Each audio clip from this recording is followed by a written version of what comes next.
East India company का पूरा नाम था governor and company of merchant of London trading into the east Indies, यानी पूर्वी देशों में व्यापार करने वाले लंदन के व्यापारियों की कंपनी। यह अंग्रेजों की एक कंपनी थी जो पूर्वी देशों में यानी भारत और पूर्वी एशिया वाले जो देश है उन सभी में व्यापार करने के लिए। इस कंपनी की स्थापना 31 दिसंबर 1600 ईस्वी को होती है लंदन में।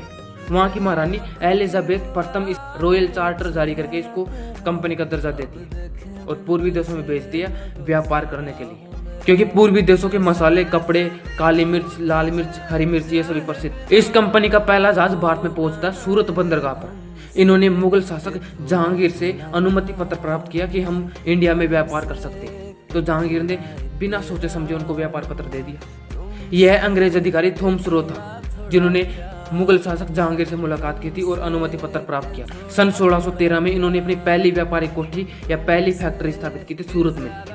या फैक्ट्री का मतलब कारखाना नहीं है, फैक्ट्री का मतलब है जहाँ पे अपने माल का स्टॉक रखेंगे। धीरे धीरे इन्होंने अपनी सेना लाना शुरू किया, अपनी सेना इकट्ठी करी, धन इकट्ठा किया, व्यापार को बढ़ाया, सब कुछ अपना बढ़ाते गए। फिर आता साल 1757 को प्लासी के मैदान में इंडिया के खिलाफ खड़े हो जाते। बंगाल का नवाब था सिराजुद्दौला, उसके खिलाफ अपनी सेना लेकर खड़े रह जाते और युद्ध करते हैं और बंगाल के नवाब सिराजुद्दौला को हरा देते हैं। प्लासी का युद्ध वो युद्ध था जिनको जीतने के बाद में ये भारत में अपना साम्राज्य स्थापित कर सकते हैं।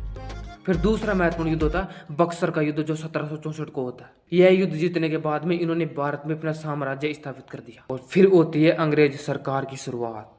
फिर होती है 1857 की क्रांति।